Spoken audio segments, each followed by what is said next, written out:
bermasalah dan sudah banyak teman-temannya yang ditangkap-tangkapin. Saya sekarang lagi ketakutan. Sebentar, teman-temannya ditangkapin kan? Yang ditangkapin kelihatan siapa? Itu. Ini pengakuan ya? Iya. Tapi nggak tahu siapa nih yang ditangkapin. Iya, makanya teman-temannya kan gitu. Siapa Berarti kan gitu? ini orang banyak tahu. Oke. Itu Bang Aiman.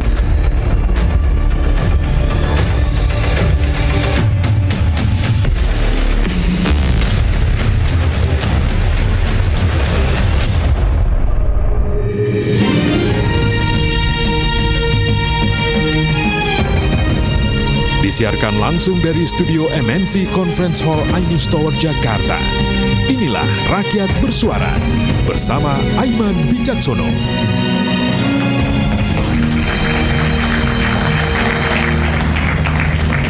Berpekan-pekan jawabannya belum juga ditemukan.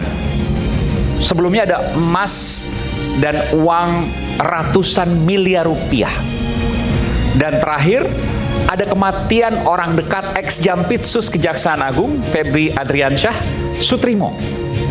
Dan semuanya, apakah itu uang, emas, hingga kematian, belum ada satupun yang jelas. Ada kabut tebal di balik kasus ini yang sampai sekarang tidak ada yang muncul di permukaan.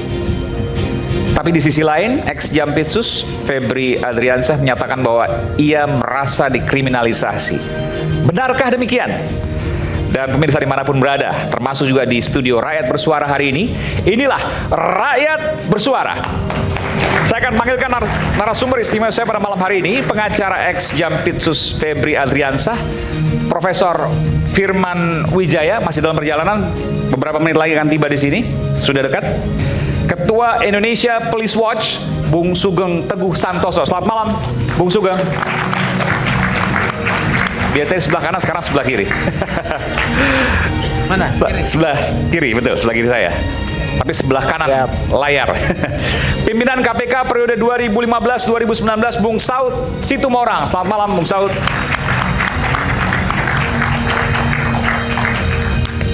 Luar biasa. Pak Dr. Saud, beberapa bulan lalu baru mendapatkan gelar doktor, silakan. Betul. Kemudian penyidik KPK periode 2013-2021, Bung Yudi Purnomo. Bung Yudi. Mantan. Kita kongsi, Pak. Kita kongsi, sama-sama di KPK. boxing. Direktur Eksekutif Foxpol Center, Bung Pangi Syarwi Caniago. Ini baru saja beberapa hari mendapatkan gelar doktor juga dari Universitas Erlangga. Doktor politik di bidang apa, Bung Pangi? Bung Ipang. Makasih Bang Aiman di bidang voting behavior, perilaku pemilih. Oh, perilaku pemilu, bukan perilaku pemilih cacing tapi manusia. Oke. Pemilih cacing maksudnya apa tuh? Ya, cacing kan harus ada juga perilakunya, tapi ini perilaku pemilih manusia dalam pemilu legislatif dan pemilu presiden. Split ticket voting. Oke, jadi pemilih mengambang dan seterusnya ya. Ya, seterusnya. Oke. Tapi masih penting ilmu itu ya? Hah? Masih penting. Lebih penting mana, itu atau bansos? Gimana? Nanti kita bicara itu di next. Makasih Bang Aiman. Direktur Eksekutif Foxpol Center tadi, Bung Pangi Syarwi Caniago. Presiden Petisi Ahli, Bung Pitra Romadoni. Selamat malam, Bung Pitra. Luar biasa. Pengacara Mawar. Terima kasih, Bang. Hari ini saya dengar kabar ada sebelah sini, betul? Mas sebelah situ nggak apa? Kemudian pakar hukum tata negara yang juga Menteri Hukum dan Kebijakan Negara dari Kabinet Bayangan bersama dengan para mahasiswa, Bung Yance Arizona. Selamat malam, Bung Yance. Jadi malam, Menteri Hukum atau Menko ini. Kabinet Bayangan, ngeri loh ini. Oke. Bung Yance dari UGM ya. Baik. Pakar psikologi forensik nanti masih menyusul, Bung Reza Indragiri. Dan kemudian Ketua Umum Gerakan Cinta Prabowo, Bung Kurniawan. Selamat malam, Bung Iwan. Sama dengan para mahasiswa, nanti ditemani juga dengan yang lain situ. Baik, saya ke Bung Pitra dulu langsung, boleh? Bung. Emang mau yang gas-gas ya? Iya. Bukan, saya mendengar begini. Segera setelah acara ini selesai, entah malam ini atau kan 24 jam kalau pelaporan ya, atau besok akan dilaporkan dugaan pembunuhan terhadap orang dekat ex-Jampitsus Febri Adriansyah Sutrimo. Betul? Benar. Jadi ada beberapa aktivis HAM ya beberapa hari lalu dan ada juga beberapa aktivis sosial yang menghubungi saya. Mereka menginginkan agar kasus kematian Sutrismo ini terungkap. Sutrimo ya. Ya, Sutrimo ini terungkap. Artinya tidak hanya selesai di dalam pemeriksaan rumah sakit kemarin langsung dikubur. Tapi teman-teman ini menginginkan agar dilakukan ekshumasi. Jadi yang menjadi persoalannya adalah Bang Aiman, berdasarkan info yang kami terima ya, bahwasanya kematian daripada Sutrimo ini sangat janggal sekali. Oke. Ya, janggalnya yang pertama, yang bersangkutan ini kan sudah pulang ke Jawa, Banyumas. Banyumas betul. Ya, 1 minggu sebelum dia meninggal dunia itu dia sudah pulang. Kegelisahan dia sampaikan kepada kerabatnya bahwasanya pimpinan saya itu lagi bermasalah dan sudah banyak teman-temannya yang ditangkap-tangkapin. Saya sekarang lagi ketakutan. Sebentar, teman-temannya ditangkapin kan, yang ditangkapin kelihatan Nah, siapa? itu. Ini pengakuan ya? Iya. Tapi nggak tahu siapa nih yang ditangkapin. Iya, makanya teman-temannya kan gitu. Siapa Berarti kan gitu? ini orang banyak tahu. Oke. Itu Bang Aiman. Meskipun yang ditangkapin teman-temannya kita nggak tahu nih sampai sekarang. Nggak tahu, gitu loh. Oke. Makin itu gelap ini. Dia menyampaikan itu kepada kerabatnya, kan gitu. Dengan di situ di tanggal beberapa setelah dia pulang itu dia Bentar, Bung Mitra. Maksudnya teman-temannya itu yang terkait dengan orang dekat Febri Adriansyah. yes, Ditangkap-tangkapin. ya itu Pengakuan dari daripada Sutrimo. versi almarhum kan gitu. Oke. Nah, jadi Oke, kita berikan tepuk tangan untuk Bung Ya. Firman Wijaya. Prof Firman di sebelah sini, Prof. Silakan, Prof. Oke, silakan Bung Mitra. oke. Kemudian Tapi dia tahu teman-temannya Terima kasih, nggak apa-apa, Prof. Silakan. sama yang di Silakan. oke. Selamat datang Prof Firman. Ini sebenarnya sama-sama petisi ahli ya. Iya, sahabat saya kan sama-sama petisi ahli juga nih. KPK berseberangan. Enggak benar. Ini bicara soal intelektual. Tapi hari ini kita tetap profesional, izin Prof ya, kita profesional. Walaupun beliau ini pengacara Febri Adriansyah, kita hormati. Jadi, ya ini Ada bawa ceknya. cek mungkin dari Prof Ada Firman ini. ceknya. BAP. Udah cek. BAP. Bung Oke. Sugeng yang paling bisa. Oke, silakan. Jadi, pertanyaannya Bang Aiman, kenapa dia pulang? Itu kan tanda tanya besar itu. Karena dia takut dan dia panik. Kepanikan dia itulah dia ceritakan kepada kerabatnya. Dan saya yakin penyidik telah meriksa kerabat-kerabatnya itu. Dan saya yakin penyidik juga memiliki bukti lain daripada persepsi pengacara Febri Adriansyah. Kan gitu. Kemudian Bang Aiman, kejanggalannya itu terkait dengan kepulangan beliau.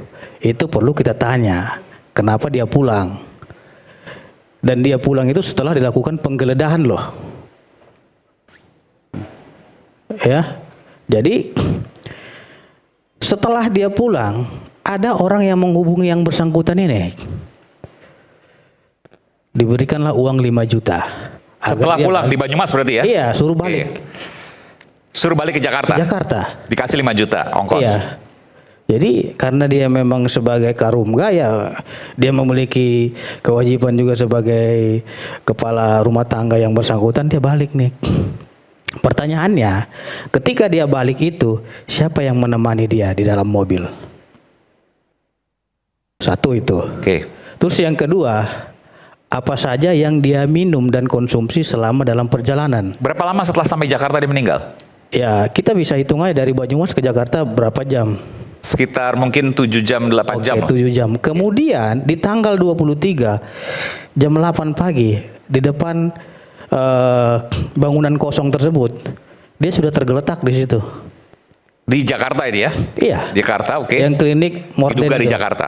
Klinik Morden itu Karena kan, meninggalnya di mana kan nggak tahu nih. iya, klinik Morden ini kan sudah 1 tahun udah tutup. Klinik modern. Morden ya. Oke. Ini klinik Jadi, kecantikan iya. kalau nggak salah. Iya, itu udah 1 tahun udah nggak tutup. Jadi Oke. pengakuan daripada saksi yang ada sekitar situ, mereka mengatakan walaupun itu kosong tapi ada yang menjaga. Aneh juga. Ini bangunan kosong tapi ada yang menjaga gitu Punya loh. siapa nggak tahu sampai sekarang. Nah, ketika orang yang saksi itu pernah di situ selalu diusir Oke. dari sekitar wilayah itu. Saya sering diusir di situ gitu. Itu sudah diperiksa oleh penyidik saya kira. Kan begitu. Kemudian saksi mata yang melihat di situ, mereka melihat di depan itu dia mengeluarkan busa dari mulutnya. Oke, betul. Aneh juga gitu. Padahal riwayat penyakitnya tidak ada. Berarti ada sesuatu yang masalah di sini. Nah, dari segi kriminologi muncul pertanyaan kita dan tanda tanya, ya. Dari awal dia tidak punya riwayat penyakit. Tiba-tiba keluar dari mulutnya busa. Yang kedua, setelah dia pulang ke Banyumas, tiba-tiba disuruh balik lagi. Terus yang ketiga, yang mengantar dia ini juga harus didalami. Itu saya dapat suratnya, saya tentu butuh konfirmasi ya. Ada nama Febrio, salah seorang Nah, jaksa. oke. Itu nanti saya bahas ke sana. Itu belum ke sana. Kemudian itu adalah ajudannya atau ADC-nya dari Pak Febri Adriansyah. Kemudian Bang Aiman, setelah kejadian itu ada sekitar 4 orang nih. Ya. Sekitar 4 orang membawa almarhum ini ke Rumah Sakit Muhammadiyah Taman Puring. Yes. Dan di sana itu dicek ternyata sudah nggak bernapas lagi, nggak bernyawa, udah meninggal dunia, udah mati gitu loh. Nah, setelah udah mati dan akan meninggal dunia, penyidik melakukan penyelidikan dong, ya kan, terkait dengan peristiwa ini. Tapi yang menjadi persoalan Bang Aiman, ada penolakan dari salah satu orang yang 4 orang itu, dia mengaku saudaranya yang meninggal ini. Penolak, maksudnya gimana nih? Dia menolak untuk dilakukan otopsi. Karena kan otopsi itu kan untuk mau dilakukan otopsi, tapi salah satu dari 4 orang ini mengaku saudaranya, familinya, dan menolak dilakukan otopsi. Ya, itu. Oke. Padahal kita nggak tahu nih apakah salah satu ini betul familinya atau tidak. Belum tahu. Oke. Gitu kan? Ini misterinya luar biasa. Ya, dan saya menduga inisialnya FA tadi. Yang mengaku saudaranya, kan gitu. Eva itu yang saya sebutkan tadi, Febrio. Ya, saya nggak mau nyebut nama di sini, ADC dari Febri Adriansyah. Inisial, kan gitu. Nah, kemudian mereka buru-buru nih bawa jenazah langsung ke kampung halamannya, langsung dikebumikan. Dan di rumah sakit, ternyata itu dimandikan juga di rumah sakit infonya. Keluarganya nggak? Iya, tiba-tiba keluarga juga nggak bisa lihat muka, cuma mukanya aja bisa lihat. Kalau dulu kita ingat Sambo kan keluarganya melawan. Ini nggak ada perlawanan sama sekali. Melihat ada jenazah meninggal misterius tanpa otopsi dikuburkan langsung. Bang Aiman, saya kira dan saya yakin penyidik sudah menemui keluarganya. Dan saya yakin keluarganya pasti ketakutan saat ini. Melihat Sutrimo yang meninggal mengenaskan. Dan tanda tanya besar juga di keluarga. Apalagi mereka ini orang tidak berada. Ya, Sutrimo hanya kepala rumah tangga. Mohon maaf, bahasa kasarnya hanya pembantu gitu loh. Sopir atau tukang kebun lah gitu ya. Iya, terlepaslah tukang kebun itu. Kenapa saya bilang mereka sedang ketakutan? Karena ketika ingin diungkap kasus kematian ini, ya, dari pihak keluarga tidak mau ada yang bikin laporan polisi. Dan paling parahnya Bang Aiman, berdasarkan info intelijen, CCTV tersebut terlihat ada orang yang lalu lalang di situ. Setelah sebelum dan setelah ini mati. Di mana lokasinya? TKP. Di TKP, oke. TKP-nya di mana tuh? Di klinik itu? Iya. Diduga di klinik itu TKP-nya? Jadi ada orang yang lalu lalang. Oke. Ya. Ini masih informasi.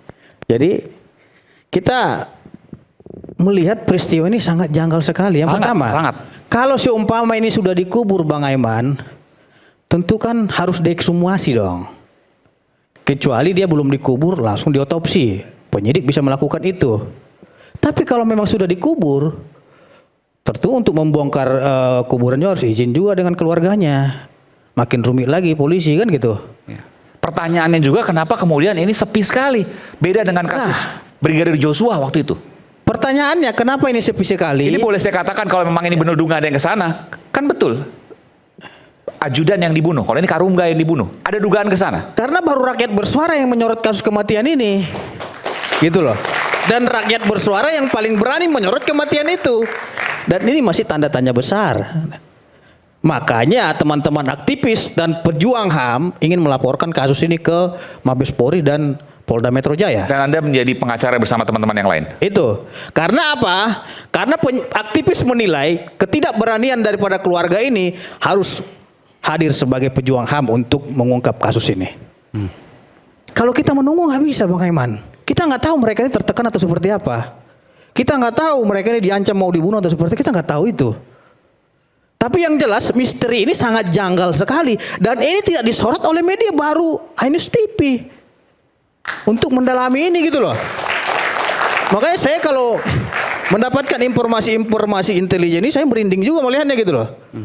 Dari peristiwa-peristiwanya, runtutannya juga ngeri.